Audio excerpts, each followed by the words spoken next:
La gracia de nuestro Señor Jesucristo, el amor de Dios y la comunión del Espíritu Santo estén con nosotros. Amén. Hermanas y hermanos, cuando se construye una casa, un arquitecto o una arquitecta elabora brevemente un plan con todas las especificaciones sobre tamaño de cada habitación, el material, el diseño, instrucciones como se va a construir la casa. Sin este plano, esta construcción es imposible, porque construir una casa es un proceso complejo en el que hay que respetar normas y especificaciones de construcción y tener en cuenta muchos pequeños y grandes detalles. Y no se puede construir sin un plan porque si no la casa podría derrumbarse y quedar inhabitable. Pienso en mi mamá, ella fue arquitecta y recuerdo muy bien cómo ella a veces hacía en la noche algunos planes o hablaba de su trabajo o nos mostraba casas, edificios que ella había planificado. También me acuerdo que ella incluso planificó la propia casa donde ellos viven. Y como ella pensó en cada detalle y por qué puso tal cosa ahí y no en otro lugar. Cómo ocupar bien el espacio también del terreno en que construyeron. Y claro, cada detalle tiene que planificarse y anotarse antemano y también comprobarse que no haya ningún posible error. Y los cimientos y el marco estructural también se definen de acuerdo con el proyecto que se hizo y también la legislación. Porque una escuela o un jardín infantil o una iglesia, cada tipo de edificio tiene también sus legislaciones que hay que cumplir. Desde esta temática les quiero trasladar a la época en que las primeras comunidades cristianas en distintos lugares tenían ya algunos años de existencia. Ahora había muchos cristianos y cristianas que ya no eran de origen judío, sino que procedían de la cultura griega. Y la cuestión era ahora cómo podían vivir su fe los diferentes pueblos, ya que procedían de culturas diferentes y habían aprendido a vivir en fe de distintas maneras. Y ahí es que el autor del libro de Efesios utiliza la metáfora de la construcción para ilustrar sus ideas. Escuchemos en el segundo capítulo hoy, ya desde hace 2 semanas habíamos escuchado del primer capítulo, hoy el segundo capítulo de la carta a los Efesios, desde el versículo 11 al versículo 22. Por eso recuerden lo que ustedes eran antes, paganos de nacimiento, llamados incircuncisos, por aquellos que se dicen circuncisos, en virtud de un corte practicado en la carne. Entonces, ustedes no tenían a Cristo y estaban excluidos de la comunidad de Israel, ajenos a las alianzas de la promesa, sin esperanza y sin Dios en el mundo. Pero ahora en Cristo Jesús, ustedes, los que antes estaban lejos, han sido acercados por la sangre de Cristo. Porque Cristo es nuestra paz. Él ha unido a los 2 pueblos en un solo, derribando el muro de la enemistad que los separaba y aboliendo en su propia carne la ley con sus mandamientos y prescripciones. Así creó con los dos pueblos un solo hombre nuevo en su propia persona, reestableciendo la paz, y los reconcilió con Dios en un solo cuerpo, por medio de la cruz, destruyendo la enemistad en su persona. Y él vino a proclamar la buena noticia de la paz. Paz para ustedes que estaban lejos, paz también para aquellos que estaban cerca.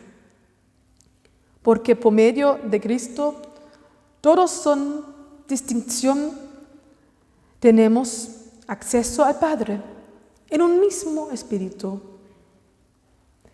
Por lo tanto, ustedes ya no son extranjeros ni huéspedes, sino conciudadanos de los santos y miembros de la familia de Dios.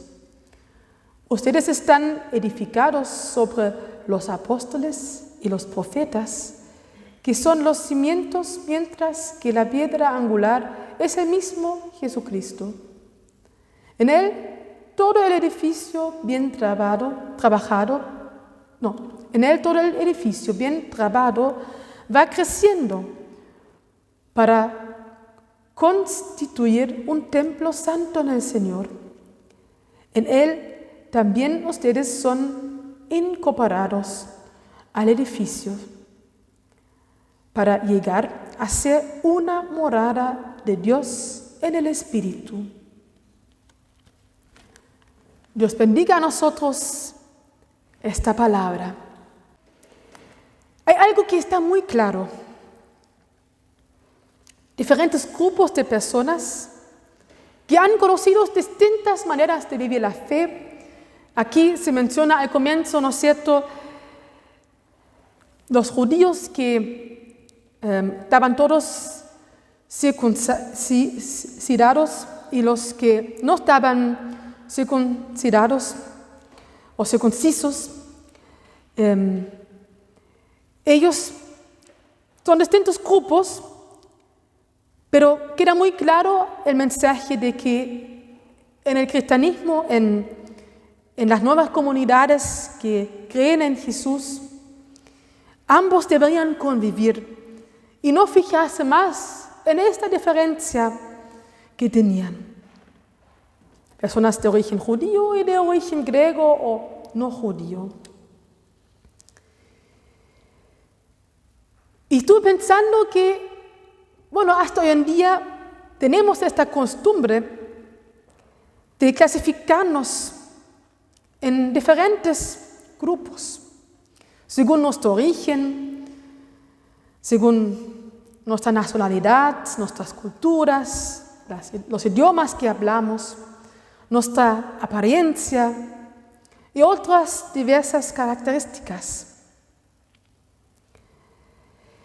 Y estas categorizaciones se basan muchas veces en determinadas experiencias de nuestra vida, en conocimientos culturales, también en necesidades, en retos o intereses que claramente nos distinguen uno del otro. Obviamente me hace una diferencia el hecho que yo nací en Alemania y crecí ahí, y ustedes nacieron en Chile, o varios de ustedes, y crecieron aquí. Claramente hay diferencias inevitables. A veces saber eso, saber el origen del otro, la categorización nos puede facilitar la interacción, nos puede permitir comprendernos incluso mejor y permite que los que tienen características similares se pueden reunir y experimentar entre ellos apoyo mutuo, y se puede también atender necesidades que son muy específicas. Pienso, cuando alguien tiene alguna dificultad que tiene que ver con el cuerpo, discapacidad lo llamamos, aunque muchas veces la discapacidad no es de la persona, sí es generado por el entorno que impide a las personas a acceder, ¿cierto?, Pero fijarnos en estos detalles permite también a nosotros adaptarnos. Sin embargo, las clasificaciones de personas también pueden ser mal utilizadas para excluir, para estigmatizar, discriminar y también oprimir a las personas. Y me llama mucho la atención que ya desde hace 2000 años el autor de la carta a los Efesios se opone en el fondo a esta visión, a esta manera de tratarnos entre nosotros. Diferentes orígenes, estilos de vida, diferentes hábitos no deben impedirnos a vivir en comunión. Jesús se entregó por todos. En la cruz, en su sangre, esto queda muy evidente, muy claro. Jesús habló, se acercó a personas de diversos pueblos, sin obviamente ignorar que su contexto era judío y su origen y su religión era judía. Así que nadie debe también ser excluido y excluida en tiempos de hoy.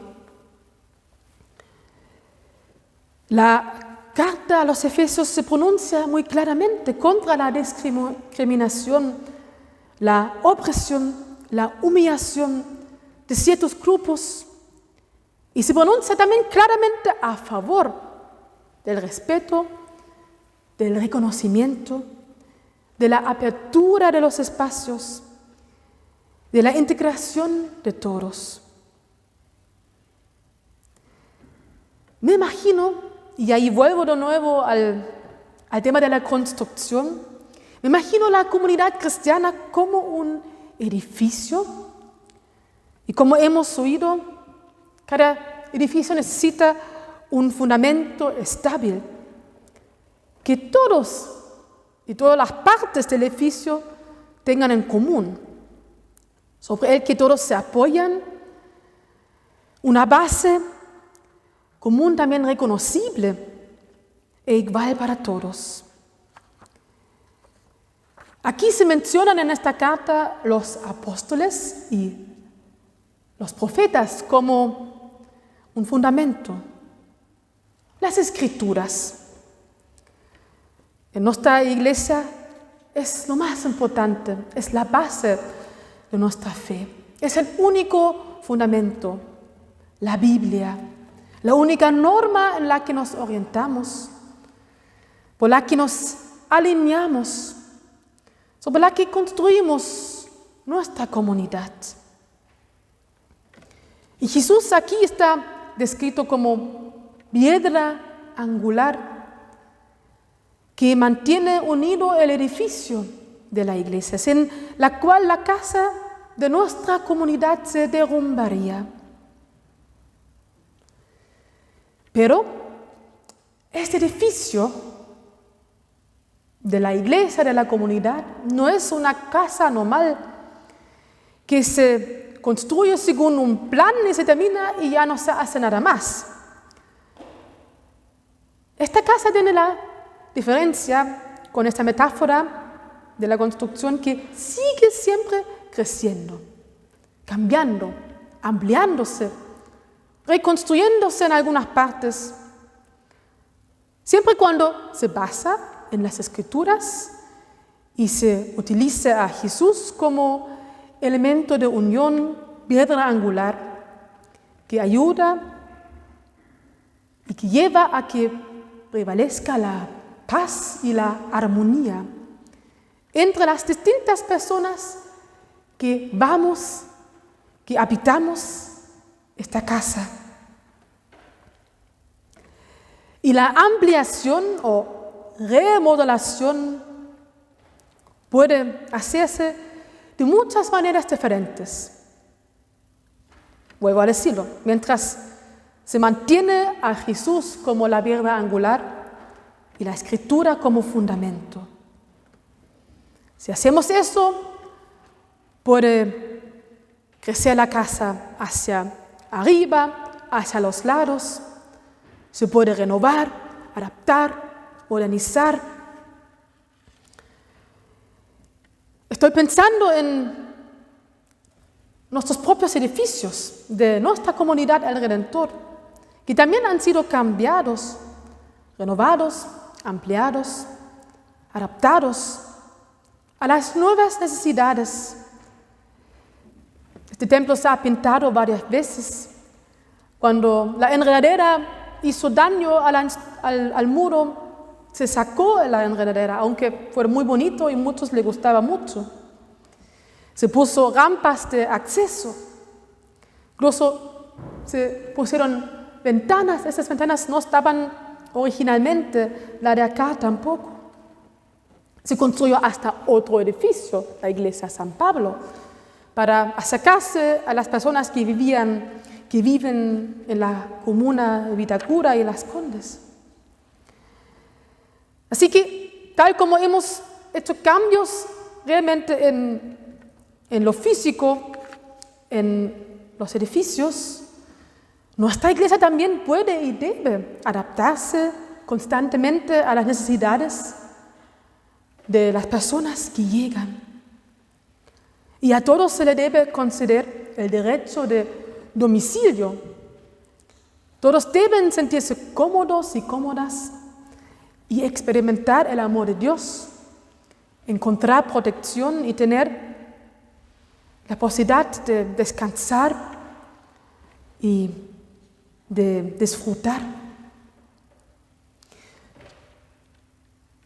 Esta comunidad siento que ya ha hecho algo muy bonito, ha hecho un gran cambio importante, una adaptación, una expansión.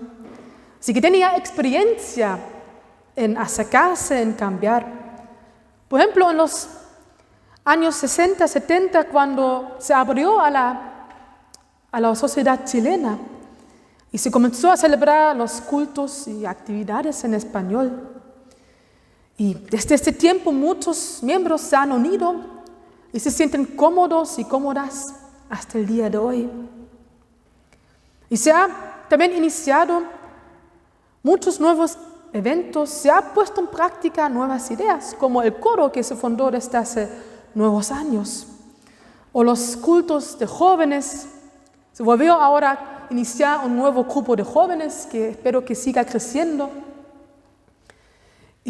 o los almuerzos que hacemos en conjunto, los desayunos, etc. Ya saben que me gusta de repente hacerles trabajar a ustedes, que ustedes terminen en el fondo la reflexión. Así de nuevo les dejo unas preguntas. ¿Qué remodelación, qué ampliación, reestructuración necesitamos llevar a cabo hoy? En nuestra comunidad El Redentor, ¿qué hay que cambiar? ¿Qué nuevas habitaciones hay que crear? ¿O qué nuevos espacios tenemos que abrir, sea en actividades de encuentro? También, ¿qué cosas no deberíamos quizás seguir haciendo? ¿O qué muros hay que quitar, romper, porque ya nos complican el encuentro y nadie lo entiende y no nos sirve mucho para acercarnos?